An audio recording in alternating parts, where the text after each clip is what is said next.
동경 유학 시절 3.1 운동이 가라앉고 나서 얼마 후에 나는 일본에 건너가서 고학하면서 대학에 다니기로 결심했다. 그 당시 동경은 극동에 있어서 학생의 성지였으며 온갖 혁명가들의 피난처였다. 조선에는 훌륭한 대학이 없었고 그 당시 일본의 학교들은 자유주의적이었고 전후의 왕성한 지식욕으로 충만해 있었기 때문에 조선 학생은 모두 그곳에 가서 고등 교육을 받고 싶어 했다. 그렇지만 아버지께서는 돈이 없었고 또한 내 계획에 완강하게 반대하셨다. 그래서 아무도 도와주지 않는다면 남몰래 도망쳐 가려고 결심했다. 결국 언제나처럼 작은 형이 구원의 손길을 뻗쳐 주었다. 그 일로 작은 형은 또 다시 나를 반역아로 만든다는 비난을 받았다. 작은 형은 의학을 공부하라며 100원을 주었다. 그 돈이면 대략 5달 동안의 학비는 충분하였다. 룸펜, 인텔리겐차와 달걀 껍질. 박근이라는 친구와 또 한 학생과 함께 나는 방을 하나 빌렸다. 방세는 월 12원이었다. 나는 곧 매일 아침 8시 이전에 신문을 80부 배달하는 일자리를 구했다. 보수는 월 10원이었다. 또 한 학생에게 화학과 대수를 배우면서 나는 동경제대에 응시할 준비를 하였다. 당시 동경에 있는 조선 유학생의 3분의 1 이상이 고학을 했다. 대개 그들은 인력거를 끌거나 신문이나 우유를 배달하거나 인쇄소에서 교정을 보았다. 굶주린 학생들이 아침길에 아직 따뜻한 우유를 길거리에서 슬쩍 훔치는 경우가 너무 많았기 때문에 일본인은 자물쇠가 달린 조그마한 우유 상자를 만들어 도난을 방지했다. 그 밖에 학생들은 일이 많은 조그마한 맛집 꼬바에서 일을 하기도 했다. 대부분의 일본인들은 고학하는 이런 조선인 유학생들을 아주 악질적인 요소로 생각하기는 했지만 동경의 생활에 있어서 하나의 아름다운 요소였다. 600명의 학생이 인력거를 끌었다. 나도 몇 차례 인력거를 끌고 역으로 나가보았다. 한 번만 손님을 태우면 그 돈으로 충분히 하루를 살아갈 수 있었다. 그것은 좋은 돈벌이였다. 하지만 중국 학생이나 일본 학생은 체면 때문에 이런 일을 하려고 하지 않았다. 우리는 고물상에 가서 그네들의 중고품 옷을 샀다. 1910년 이래 동경에 온 조선인 유학생들은 대개 이런 식으로 고학을 하였다. 그들은 일본인들의 머슴이었다. 그러나 그들은 일본으로 하여금 자기들의 학비를 지불하도록 만들었던 것이다. 우리 가난한 조선 학생들은 때때로 몇 명씩 때를 지어 일본인 집들을 방문해서는 옛날 책이나 잡지, 헌옷 따위를 얻었다. 일본의 주부나 아가씨들은 모두가 친절했다. 그네들은 조선 학생을 좋아하였으며 가끔씩 새 것을 줄 때도 있었다. 우리들은 구걸하지 않고 언제나 받은 물건에 대해서는 약간의 돈을 지불하였다. 만일 아름다운 일본 아가씨가 현관에 나오면 학생들은 잠시라도 안에 들어가 앉아서 이야기하려고 애썼다. 그러면 아주 좋은 조건으로 거래를 할 수가 있기 때문이다. 집주인이 거칠게 나오면 학생들도 대담해져서 당신 말이 거짓말이 아닌지 집을 보여달라고 요구하곤 한다. 이런 식으로 수집한 모든 구서적, 잡지, 신문은 우리들 사이에서 분배하여 헌책방이나 노점상에게 팔았다. 나는 아침 일찍 신문을 배달하고 나서 학교에 갔으며 매일 오후 4시가 되면 작업복을 입고 아무 일이나 닥치는 대로 했다. 한 번은 박군과 내가 헌책을 사기 위해 한 집을 찾아갔다가 집주인이 우리에게 악담을 하는 바람에 싸움이 붙었다. 그런데 재수없게도 그놈은 유도를 잘했다. 그래서 박근은 코가 북사발이 되었다. 그 일이 있은 뒤부터 우리들은 남편들이 집에 없을 시간만 골라 방문하려고 애썼다. 박군은 1929년에 투옥되었다. 1919년 당시에도 외놈에 대한 그의 태도는 외놈들이 조선에서 약탈해간 모든 것에 대한 보상으로 우리는 외놈의 재산을 몰수해야 한다는 것이었다. 일본에 있는 조선 유학생은 일하고 있는 사람과 돈을 가지고 있는 사람, 이 두 부류로 명확하게 구분되었다. 3분의 1에 달하는 가난한 일하며 공부하는 학생들을 돈 있는 학생들은 룸펜 프롤레타리아라 불렀다. 하지만 우리들은 우리 자신을 룸펜 인텔리겐차라고 불렀으며 그들을 달걀 껍질이라고 불렀다. 그 의미는 겉은 희고 깨끗하지만 속은 말랑말랑하다는 뜻이다. 옛날부터 조선 노동자들은 상류 계급을 달걀 껍질이라고 불렀는데 우리도 여기서 배운 것이다. 그 녀석들의 희멀끔한 얼굴을 때려 부수는 데는 주먹 한 방이면 충분하다라고 우리는 말했다. 우리는 또한 그들을 경멸하여 뜻인지바이라 불렀다.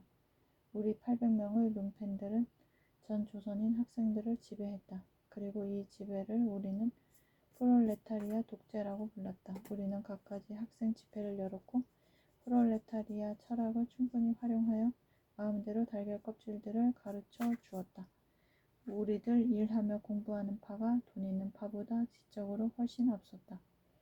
모두가 마르크시즘을 연구했다. 또 빈곤과 투쟁으로 머리가 예리해졌고 지식에서는 현실성을 획득했다. 부유한 달걀 껍질들은 우리를 두려워했으며 뒤에서는 우리를 비적이라고 불렀다. 한 번은 성대한 축제가 있었는데 다수의 부유한 학생들이 어마어마한 비용을 들여 연회를 열었다. 우리 룸펜들은 초대도 안 받은 주제에 떼거지로 그 식당에 몰려가서 젓가락을 주문하고는 돈 있는 학생들과 같이 앉아서 먹어댔다. 몇몇 부유한 학생들은 마음이 아주 착해서 우리에게 주공을 바쳤고 가끔씩 특히 생일날이라든가 이러한 연회에 우리를 초대하였다. 악당들에게 돈을 바치듯이 때로는 우리들은 더욱 낭만적이었다. 연회에 쳐들어가서 톨스토이를 인용하여 우리들 수백 명이 굶주리고 있을 때 어떻게 하여 부자들이 먹을 수 있는지 알아야 한다고 늘어놓는다. 그리고 나서는 상을 엎어버리고 아주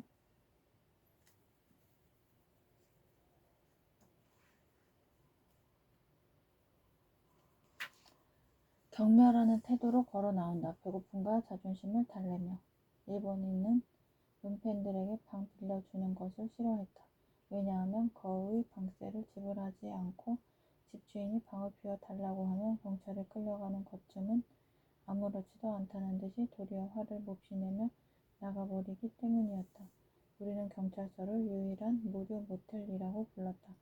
동경에 있는 학생 룸펜의 전성기는 세계대전 직후였다. 그 후 이 풍조는 쇠퇴하였고 1927년까지는 실제적으로 사라졌다. 그렇지만 이것은 후에 일본에서 부활되었다. 많은 저명한 조선인 지도자들이 동경에서 인력거를 끌어서 학비를 벌어 대학에 다녔다.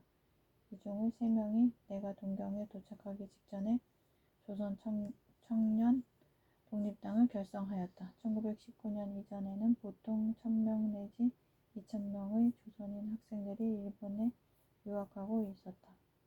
그런데 그 후 몇 년 사이에 3000명 이상으로 불어났다. 1927년 이후에는 평균 2000명 내지 3000명에 달했다. 전체 학생의 3분의 1 내지 절반은 학비의 전액 혹은 일부를 벌어서 충당하였다. 대부분의 조선인 학생은 졸업을 해도 일자리를 구할 수가 없었다. 일제 지배 하의 조선에서는 지식층을 거의 필요로 하지 않았던 것이다. 조선이 자연스럽게 발전할 수 있는 자유롭고 독립된 존재라면 얼마나 광범위한 지식층의 수요가 창출될 것인가. 조선인 지식인과 학생들은 살아가기 위하여 아주 힘들게 일해야만 했기 때문에 실제로 그들은 반프롤레타리아였다. 그들의 지위는 다른 나라들과는 달리 그 경제기구에 의하여 전혀 보호받을 수가 없었다. 우리의 추정에 의하면 현재 조선인 유학생의 70%가 공산당 동조자이다. 일본, 독일, 소련에서 돌아온 사람들은 대부분이 공산당원이 되기를 희망했다. 미국과 프랑스에서 공부한 사람들은 이런 부류에 들어가지 않는다. 그들은 신사이고 좋은 지위와 기독교적 활동만을 원한다. 처음부터 돈이 없었다면 그들은 절대로 해외로 나갈 수가 없었을 터이므로 그들의 가계 상태는 대체로 양호하다. 1919년 이전에는 민족주의 지도자는 대부분 미국에서 귀국한 학생들이었으며 또한 고등교육을 받은 지식인은 대부분 미국이나 일본에서 학교를 다녔다. 그러나 1919년 이후의 지도자는 모두가 일본에서 돌아온 사람들이었다. 그들은 동경에서 이론을 배우고 중국에서 조직과 행동의 전술을 배운다. 일본 본토의 일본인이 조선에 있는 일본인과는 아주 다르다는 것을 알고 나는 놀랐다. 제국주의의 사무원과 앞잡이는 식민지 주민을 억누르기 위해 고용된 것이요. 그렇기 때문에 그들의 태도가 본토에 있는 일본인과는 전혀 다르게 되는 것은 당연한 일이다. 나는 동경에서 사귄 많은 일본인들에게 호감을 가졌다. 일본에서는 1919년에 혁명적 계급이 발전하기 시작했다. 그 당시에는 무정부주의자가 주요한 급진 세력이었다. 그러나 곧바로 공산주의 운동이 주도권을 잡았다. 일본인은 아주 좋은 동지가 될 수 있는 사람들이다. 일본 공산당원은 정직하고 강인하며 희생을 두려워하지 않는다. 그들은 정열적으로 자기들의 목적을 위해 몸을 바친다. 나는 내가 아주 잘 알게 된 일본인을 정말로 좋아한다. 중국에서는 반식민지 투쟁을 하고 있기 때문에 공산주의 운동에서조차도 민족주의적인 경향이 아주 강하다. 그러나 일본 공산주의 운동에는 이런 경향이 조금도 없다. 중국인과 달리 일본인은 조선인이나 그 밖의 외국인 동지들을 절대로 구별하지 않으며 정말로 국제적인 정신을 가지고 있다. 일본에서의 학창생활은 대단히 고무적이었다. 훌륭한 새 잡지가 많이 출간되었는데 거기에서는 모든 종류의 사회과학과 모든 종류의 정통파 경제 이론과 비정통파 경제 이론을 다루었다. 동경에는 조선 기독교 청년회라는 큰 단체가 있어서 조선인 학생들의 유학생활의 중심이 되고 있었고 조선인회도 큰 규모였다. 동경에는 3,000명의 조선인 학생뿐만 아니라 그 밖에 조선 지식인도 1,000명이 있었는데 그 중에는 여러 부류의 망명, 혁명가가 포함되어 있었다. 일본 각지에는 대략 20만 명의 조선인 노동자가 살고 있었다. 자유주의적인 일본인과 조선인 사이의 관계는 양호했으며 극동국제주의의 정신이 이러한 일본인의 지도하에서 발전하고 있었다. 일본인도 조선인도 모두 서구에서의 새로운 국제민주주의 운동의 움직임을 열심히 지켜보았다. 베르사유 강화회의 이후에 경쟁 상대 제국주의 국가의 공격 위협에서 벗어났다고 생각하여 일본은 잠시 동안 민족주의적인 경계심을 늦추었다. 하지만 겨우 4년 뒤에 관동 대지진이 발생하면서 대량 학살이 일어나고 이 꿈은 깨져버렸다. 대지진과 학살 1923년 9월 1일에 발생한 대지진은 일본 역사상 최대의 천재지변이었다. 동경과 요코하마의 거의 전부가 파괴되었다. 전신 전화선이 끊어졌고 주민들은 극도의 긴장 상태에 놓여 있었다. 대진제 후에 과거에도 때때로 그랬던 것처럼 일본은 열광 중인 테러리즘의 병적 행태에 들어갔으며 조선인 대량 학살이 자행되었다. 학생 1,000명을 포함하여 일본에 거주하던 조선인 6,000명이 살해되었고 동시에 중국인도 600명이 피살되었다. 그 이유는 쉽게 설명할 수 있다. 일본은 한창 전후 경제 위기의 고비에 있었던 것이다. 대지진이 일어나자 지배계급은 1918년의 쌀 폭동에 필적할 만한 폭동이 다시 일어나는 것을 두려워했다. 폭동이 일어난다면 농민뿐만 아니라 지진으로 생계가 끊긴 공장 노동자들도 가담할 우려가 있었다. 그러므로 이러한 폭동이 일어나지 않도록 선수를 치고 일본 민중들에게 겁을 주기 위해 지배계급은 소수민족에 대한 조직적인 테러 행위를 재빨리 결행하였던 것이다. 정부는 국민들의 분노를 정부로부터 멀리 떼어놓고 국민들의 주의를 다른 곳에 쏠리게 하려고 노력하였던 것이다. 9월 3일 정부는 동경 경시총감 명의로 조선인 무정부주의자와 민족주의자들이 일본인 무정부주의자들과 힘을 합쳐 집을 불태우고 사람들을 죽이며 돈과 재산을 훔치고 있다는 내용의 포고문을 냈다. 그리고 주민들에게는 생명과 재산을 지키기 위해 필요한 모든 수단을 사용하라고 호소하였다. 이 포고문은 모든 공공장소에 게시되었다. 그것은 정말이었지만 대다수의 주민은 어떻게 생각해야 할지 헷갈렸다. 하지만 반동 분자들은 20명 내지 100명으로 이루어진 대를 비밀리에 동원하여 단검, 죽창, 일본도, 망치, 낫 등을 사용하여 지체 없이 학살을 시작했다. 많은 조선인들이 죽창으로 고문을 당하면서 서서히 죽어갔다. 그동안에 고문자들은 빙 둘러서서 박수를 치는 것이었다.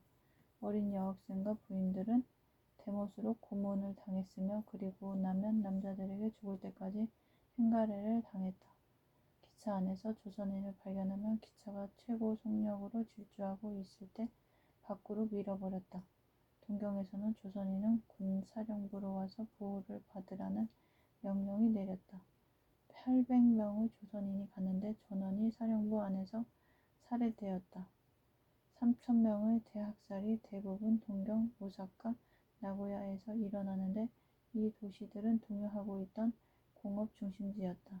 9월 5일 일본 정부는 학살을 중지할 것, 그리고 경찰은 모든 조선인을 보호해야 한다는 명령을 내렸다.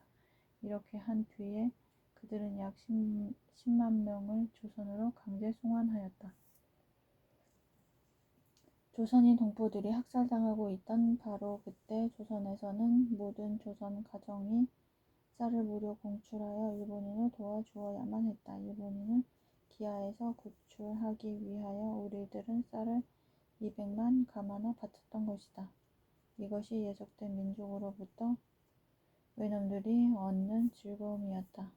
그와 동시에 조선 총독부는 농촌의 쌀값을 낮게 묶어두어 커다란 이익을 얻음으로써 민중들로부터 간접적으로 약탈을 했다. 일본에서는 30전 하는 쌀을 조선 농가에서는 강제적으로 7전에 매입했던 것이다. 1923년 이후 조선인들은 일본인들을 믿지 못하였으며 일본인도 역시 조선인을 믿지 않았다. 몇몇 조선인은 자기의 정복자와 함께 일하지 않으면 안 되었는데 그것은 생활비를 벌지 않으면 살 수 없기 때문이었다. 또한 어떤 자는 경제적 궁핍 때문에 타락하여 외놈의 앞잡이로 떨어지게 되었다. 그러나 마음속으로는 모든 조선인이 그날만을 기다리고 있었으며 외놈들도 그것을 알고 있었던 것이다. 1923년의 사건은 많은 반향을 불러일으켰다. 몇몇 일본의 중요한 정치가는 그 배반적인 학살이 있은 후에 극동의 어느 민족도 일본의 우호의 진실한 내용에 대해 속지 않게 된 것을 깨닫고 자기들이 한 짓거리에 놀라버렸다. 조선은 하나의 신뢰로서 다른 모든 민족에게 확실한 교훈을 주었던